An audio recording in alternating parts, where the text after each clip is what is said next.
السلام عليكم ورحمة الله وبركاته. أهلا بطلاب الصف الأول الثانوي. احنا بنعمل أول درس في الوحدة الأخيرة اللي هي يونت 4 الوحدة الرابعة، باقي فيها درسين. في أول الفيديو احنا شرحنا قواعد الدرس، ودلوقتي بنحل على الدرس عشان امتحانات شهر أبريل.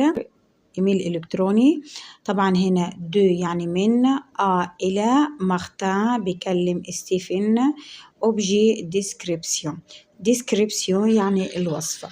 طيب لما يقول هنا بيقول سالي يعني مرحبا، je t'écris pour te parler de ma famille.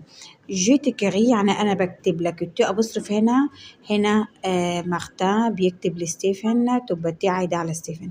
أنا بكتب لك عشان أكلمك، برضو التي هنا المخاطب، أكلمك دو ما فامي عن العائلة بتاعتي.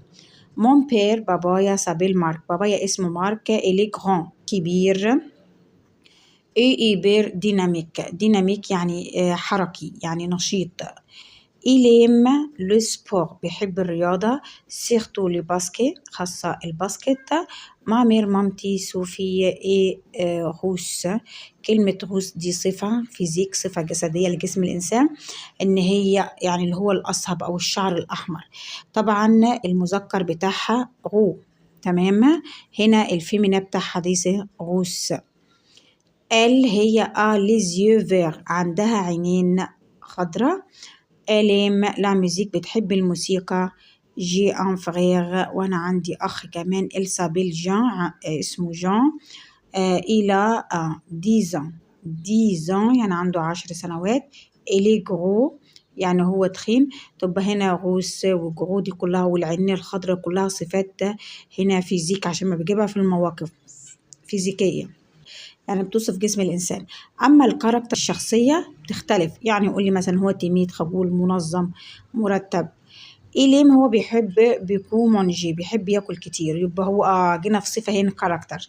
اللي يحب ياكل كتير بيكون جورمون يعني شره في الأكل. موا بالنسبة لي جي سوي بتي أنا صغير، مونس يعني رشيقة، كوم مون بير زي بابايا. إتوا وإنت بقول له أنت. كومو إيه تا فامي يعني وصف لي عائلتك، كيف تكون عائلتك. كومو أداة استفهام بمعنى كيف للوصف، لها استعمالات كتيرة، الاسم، الوصفة، وسيلة مواصلات. كومو. طيب هنا طبعا كلكم عارفين الإجابات من لما احنا قرينا القطعة. لوفغير الأخ دو مارتن، أخو مارتن عنده كام؟ 10 عنده 10 سنوات، يبقى الإجابة 10. ليه مرة يا مس تقولي 10 و10 لما تكون لوحدها بقول 10، لما يجي بعدها حرف متحرك بقول هنا الإكس بعملها إزاي 10. صوفي دو مارتن بتقرب له إيه؟ بتقرب له مامته، المامير صوفي، طب هي بالنسبة له لا مير الأم. طب نراجع مع بعض. لا سير الأخت، جرامير الأم، جرامير الجدة، لا كوزين يعني بنت العمة. écouter de la musique، مين اللي بيحب يسمع موسيقى؟ طيب مين اللي بيحب يسمع موسيقى؟ قالت ماما. ليم لا ميوزيك، تبقى الماما هي اللي بتحب تسمع موسيقى، ومامته اسمها صوفي. لو بير الأب دو مختار، أبو مختار بيكون الله، ده ما قاليش في القطعة، سؤال عايز يعني ذكاء شوية وانتباه.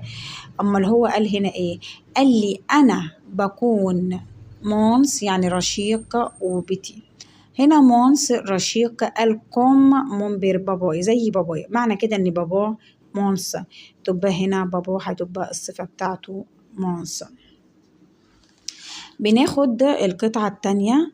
هنا سالي جومابيل مروان، أنا اسمي مروان، جابت فيك ما فامية يعني أنا بسكن مع عائلتي. منبر بابايا، مامير مامتي، لي بارون يعني الوالدين، دو منبر والدين مين بابا يعني أجدادي. مون فريغ أخويا مالك، ما سير أختي منا، توت لا فامي كل العائلة. الكلمة دي شايفينها توت لا فامي، الكلمة دي تحسها في المضمون بتاعها جمع، بس الفعل بعدها يا جماعة بيصرف كأنه بيصرف مع المفرد أهو، فيرب أفوار مصرفه مع كلمة توت لا فامي لما تجي في الاختيار وعايزة أصرف بعدها فيرب بصرفها كأنها الضمير بالظبط. بيتي ني عندها أنف صغيرة. هنا صفات ايه فيزيك. مون غران بير يعني جدي إكران كبير، إلى دي لينيت نوار لابس نظارة سودا. لو ويكند يعني في الويكند اللي هي احنا مصر هنا اجازتنا بتكون الجمعة، وبداية الأسبوع عندنا بيكون يوم السبت. جي في شي مون أونكل أنا بذهب عند عمي. ماهر منيا في المنيا. جي جو افيك سون فيس نادر بلعب مع ابنه. سون فيس يعني ابنه نادر. مروان بريزنت بيقدم ايه؟ بيقدم صافامي العائلة بتاعته.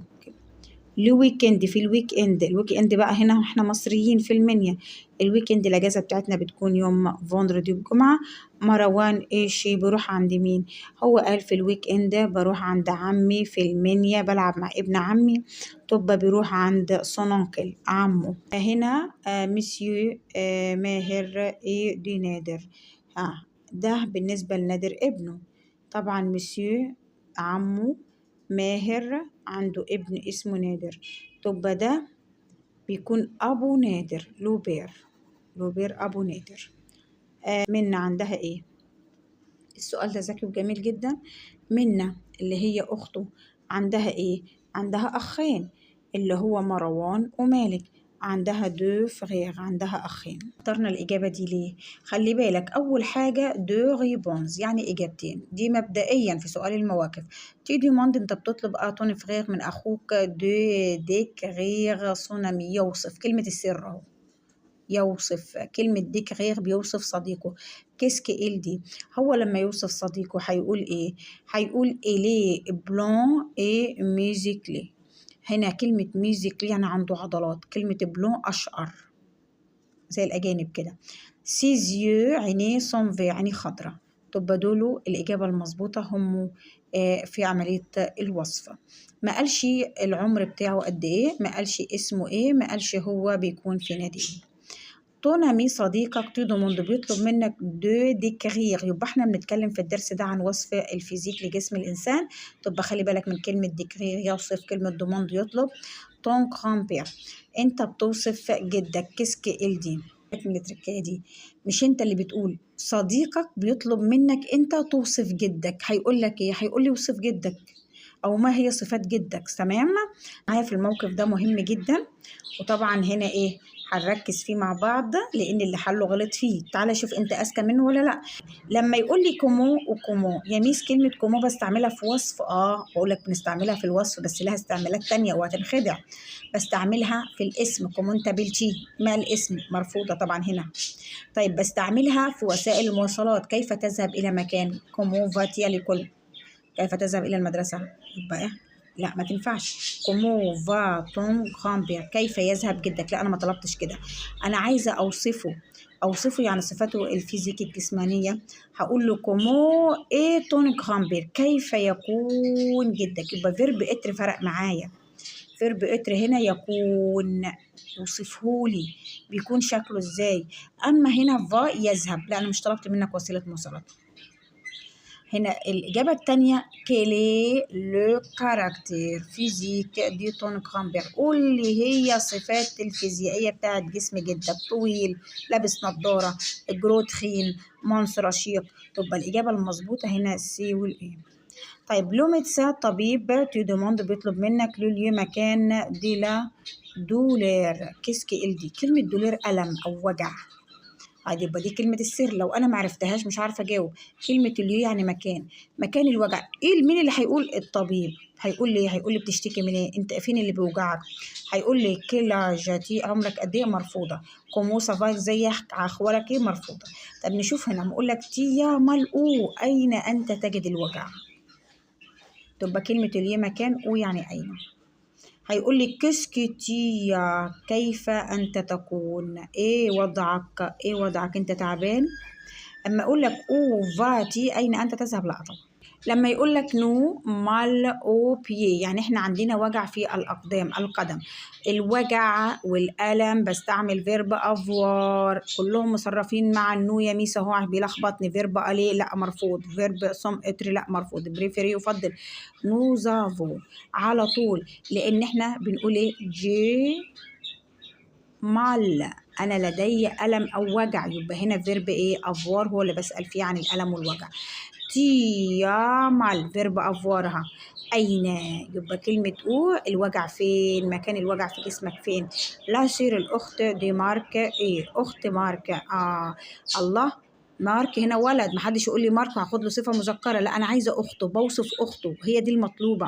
تبقى الصفة لازم تكون مؤنثة. إبغام أمحي مذكر ما تنفعش. غو يعني أصهب الشعر الأحمر مذكر ما تنفعش. غو تخين مذكر ما تنفعش. يبقى بلاند هي الإجابة المظبوطة. هادي أعمل عنده وجع في الكو. كو يعني العنق، الكلمة دي مذكرة تبقى أوكو. إلى لشيفو يعني هو لديه شعر. شيفو شعر كلمة جمع مذكر، ما ينفعش معايا نوار ولا نوار، لأن ديت مفرد مذكر وديت مفرد مؤنث، الاتنين ما ينفعوش معايا. نوار هنا جمع مؤنث ما تمشيش معايا. كلمة نوار هنا جمع مذكر لأن الصفة بتتبع الموصوف، يبقى جمع مذكر، الإجابة مظبوطة. كلمة آمي لما أقول هنا آمي سون سامبا، آمي سون سامبا يعني صديقاتي بيكونوا جمال. آمي يعني صديق، لو حطيت لها إيه بقت صديقة، حطيت لها إس يبقى بقت جمع مؤنث صديقات. طيب مون ما تمشيش معايا لأن دي جمع، ما دي مفرد ما تمشيش معايا، سا ما تمشيش معايا، تبقى بجمع الملكية. ميزامي صديقاتي سون سامبا. الله، كلمة سامبا، واحنا قلنا كلمة سامبا يا جماعة، خلي بالكم هنا من الكلمات اللي هي بتمشي معايا مذكر ومؤنث. تمام، واحط لها الاس تبقى جمع مذكر جمع مؤنث. ويكند اخر الاسبوع، نهاية الاسبوع، الاجازة، بتاخد ليه على طول وانا مغمضة عيني مذكر. زوي انسق، سق يعني حقيبة، حقيبة دي مفرد مذكر يبقى عايزة لها صفة مذكرة زيها. بلو مؤنثة ما تمشيش، فيرت خضرة مؤنثة ما تمشيش، نوار مؤنثة ما تمشيش، روج مؤنثة تمشي، بس روج بتمشي معايا من صفات المؤنث والمذكر. زي ايه يا ميس؟ روج، جون اصفر، روز اللون الوردي. ناتا ستيفن على بسين، طبعا هنا جمع، بصرف فيرب الي في الجمع فون، هيكون هنا فون. لي دو كوزين بنات العم الاتنين، دي تيو بتاع بنات عم تيو، سون بيكون ايه؟ الله، تيو مفرد مذكر، بس انا عايزه هنا ايه؟ جمع مؤنث، جمع مؤنث، انا قصدي على دي جمع مؤنث. روس يعني شعرهم احمر او اصحب، هنا مفرد مؤنث، هنا مفرد مذكر، هنا جمع مذكر. هنا اوفر لا بورت، مين اللي فتح الباب؟ ناتان.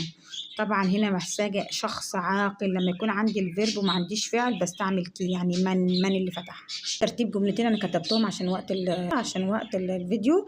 بورت يرتدي، ازاي بتعمل جملة؟ جران بير يعني الجد، دي كلمة على بعضيها، خلي بالك دي كلمة على بعضيها. لانت يعني نضارة، مون دي، هقول مون جران بير يعني جدي، بورت دي لانت بيرتدي النضارة. تمام. طب لما اقول هنا ايه او مال جي فونتر، هقول جي مال او فونتر، لدي ألم في البطن. لو عجبنا الفيديو ما ننساش اللايك والشير ونكتب في الكومنتات كلمة شكر عشان نتواصل ونكمل تنزيل فيديوهات. والسلام عليكم ورحمة الله وبركاته.